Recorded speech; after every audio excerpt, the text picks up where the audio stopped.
জয়পুরের মার্বেলের পাথরের একটি ভগবান শ্রীকৃষ্ণের মূর্তি এখানে স্থাপন করব, যা গত শুক্রবার হিন্দু সনাতনী রীতি এবং শাস্ত্র অনুযায়ী মন্ত্রোচ্চারণের মধ্য দিয়ে প্রতিষ্ঠিত হয়েছে এবং পূর্ণবাবু, রবীনবাবু সহ গীতা কমিটির সমস্ত বর্ষিয়ান এবং নবীন সকলের সহযোগিতায় এটা হয়েছে।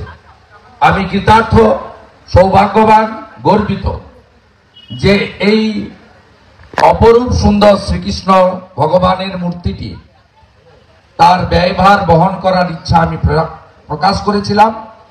গীতা কমিটি আমাকে এই সেবা করার সুযোগ দিয়েছেন, তার জন্য আমি এদের কাছে কৃতজ্ঞতা এবং প্রণাম নিবেদন করি। আমাদের মধ্যে দীপক বাবু সহ, মেঘনাথ দা সহ, অশোক ভাই সহ, স্থানীয় পঞ্চায়েতের প্রধান লক্ষ্মী ভাই সহ অনেক বিশিষ্ট লোকেরা এখানে আছে। প্রত্যেককে আমি পঞ্চায়েত সমিতি, গ্রাম পঞ্চায়েত, এলাকার সনাতনী বিভিন্ন ক্লাব, প্রতিষ্ঠান, ব্যবসায়ী সংগঠন, গ্রামবাসী, নানা পেশার সঙ্গে যুক্ত, নানা দলের সঙ্গে যুক্ত, কিন্তু সকলে যারা সনাতনী হিন্দু তারা এখানে সমবেত হয়েছেন। আমি প্রত্যেককে এই শতাব্দী প্রাচীন ঐতিহ্যবাহী গীতা মন্দির, যা প্রকৃতপক্ষে প্রচারের আড়ালে ছিল, খানিকটা অবহেলিত ছিল, আমরা এখানে সেটা করলাম। আরো একটি স্যাংশন আমার 2023 সাল থেকে আছে। এখানে যে পবিত্র অশ্বত্থ বৃক্ষ রয়েছে, পঞ্চবটি বৃক্ষ, তার চাতালটি পাথর দিয়ে তাকে বাঁধিয়ে সুন্দর করে তৈরি করা। আমি সেটা, যেহেতু মন্দির বা মূর্তি সরকারি টাকায় হয় না, এটা ব্যক্তিগত অর্থে হয়। আমরা হিন্দুরা কখনো আমাদের মন্দির বা মূর্তি অন্য ধর্মের লোকের কাছ থেকে অর্থ নিতে পারি না, বা সরকারি অর্থেও আমরা করতে পারি না। সেই কারণে দীঘাতে সরকার যে সেন্টারটা করেছে তার নাম মন্দির নয়, কালচারাল সেন্টার।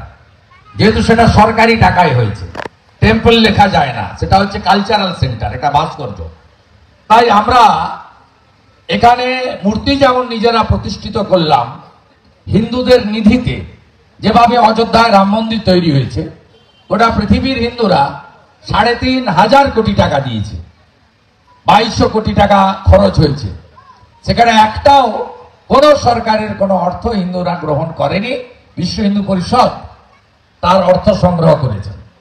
ঠিক একইভাবে আমরা এটা প্রতিষ্ঠিত করলাম এবং এখানে আমাদের পঞ্চবটি বৃক্ষ যেহেতু সরাসরি মন্দির বা মূর্তি নয়, সেখানে আমার এমএলএ ল্যাডের বিউপির টাকা বরাদ্দ ছিল 2023 সালে, কিন্তু বিডিও অফিসে প্রয়োজনীয় কাগজপত্র কমিটি দিতে পারেনি। 11.5 লক্ষ টাকা। আমি 2 সপ্তাহ ওয়েট করব, যদি মন্দির কমিটি করতে না পারে আমি দাতা সংগ্রহ করে সেটা আমি কাজ শুরু করে দিতে চাই। কারণ সবসময় একটা জিনিস মাথায় রাখবেন, যা বলবেন ভেবে বলবেন, আর যাহা বলিবেন তাহা করিবার চেষ্টা করিবেন। এটা প্রত্যেক মানুষের জীবনের হওয়া উচিত। সব কথায় হ্যাঁ বলতে নেই, আপনার সীমিত ক্ষমতা, আপনি না বললেও সেটার নিষ্ঠতা আছে, কিন্তু আপনি কোনো জিনিস হ্যাঁ বলে সেটাকে যদি না করেন, তার সঙ্গে আপনার যে নিজের যে দৃঢ়তা, সংকল্প, অঙ্গীকার এবং আপনার যে প্রতিচ্ছবি ভাবমূর্তি, তাতে একটু হলেও আঘাত লাগে। তাই আমি আগামী 2 সপ্তাহের মধ্যে আশা করি অমলেন্দু দ্বারা আছেন, রবীনবাবু আছেন, পূর্ণবাবু আছেন, দীপক বাবু একটু অনেক বর্ষিয়ার মানুষ, পুরুষোত্তমপুরে তিনি বিরাট মঠ পরিচালনা করেন। আমার 2 বার যাওয়ার সুযোগ হয়েছে সেখানে আমার দীর্ঘ জনপ্রতিনিধিত্ব সময়কালে, তা আমি দেখেছি। আমি সকলকে অনুরোধ করব, প্রয়োজন হলে আমাদের ভূমি কর্মাধ্যক্ষ যিনি আছেন তিনি এবং প্রধান কাগজপত্র বের করে, যেহেতু টাকাটা বরাদ্দ হয়ে পড়ে আছে 11.5 লক্ষ টাকা, এই কাজটা দ্রুত শুরু হওয়া দরকার। এবং সাথে সাথে পঞ্চবটির কাজ শেষ হয়ে গেলে আমি এখানে সোলার আলো লাগিয়ে দেব, যাতে এলাকাটা সন্ধ্যাবেলা একটু আলোকিত থাকে, এই মন্দিরের বাইরটা একটু অন্ধকার অন্ধকার থাকে। আমরা সোলার আলো লাগিয়ে দেবো। এই কাজটা শেষ হোক, প্রাচীরের জন্য আমি এমপি ল্যাগ থেকে অর্থ এনে দেবো। এই কাজটা প্রদান করে দিতে পারেন 15 ফিনান্স বা 16 ফিনান্সের অর্থে, তারা করে দিতে পারেন। আপনাদেরও কিছু করতে হবে, শুধু আমাকে লোক জেতায়নি, আপনাদেরও জিতিয়েছে। তা আমি আপনাদের সকলকে অভিনন্দন, কৃতজ্ঞতা জানাবো। এবং আমি সত্যি খুশি হয়েছি।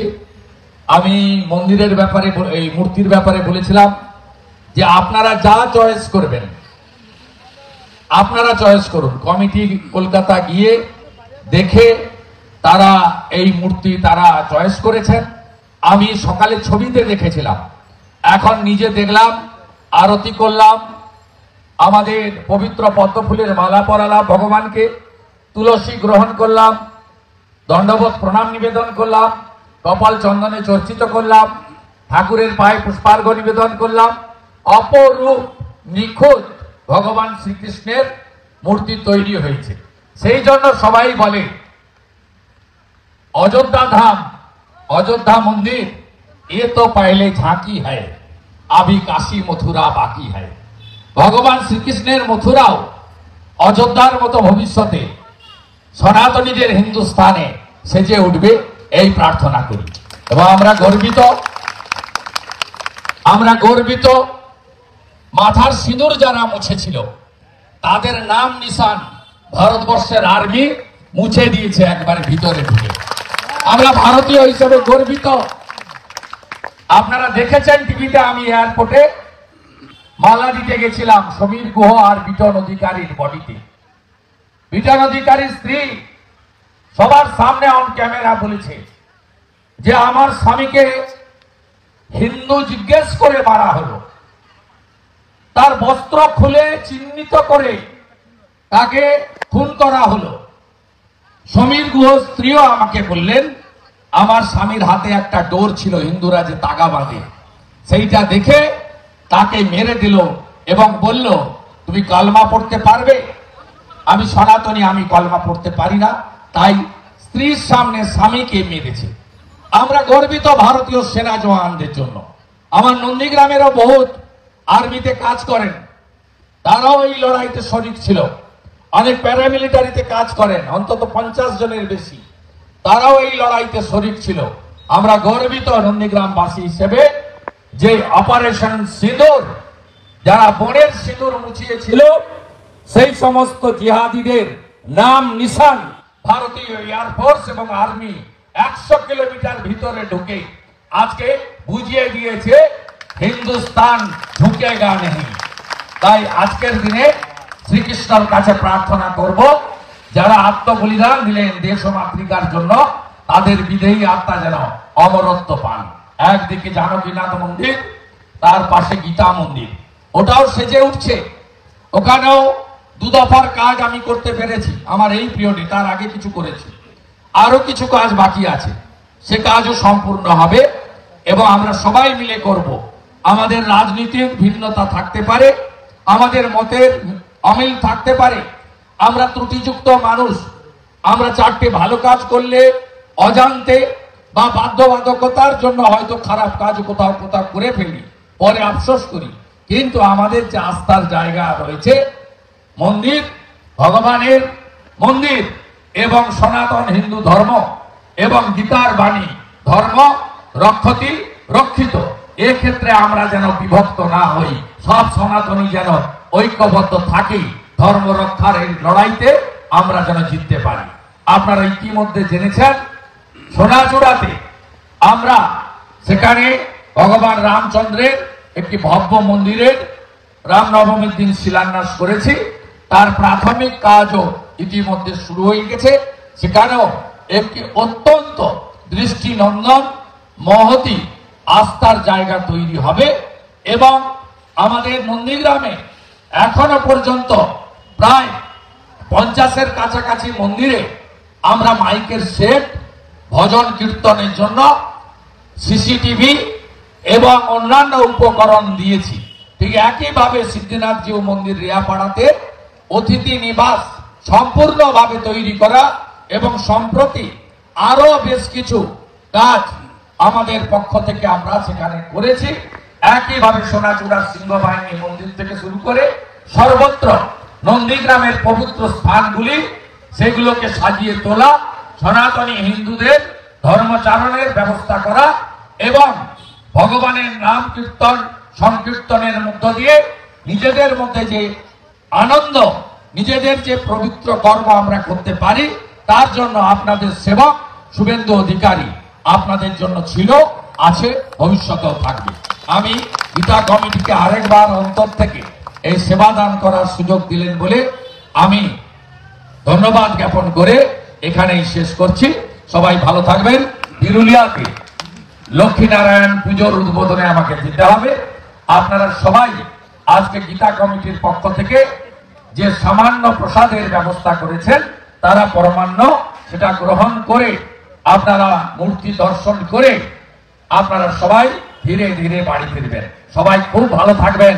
আপনাদের সকলকে অন্তর থেকে বয়স অনুযায়ী প্রণাম, শ্রদ্ধা, শুভেচ্ছা, ভালোবাসা, প্রীতি, অভিনন্দন। সবাই ভালো থাকুন। জয় জয় শ্রীরাম, জয় জয় শ্রীরাম।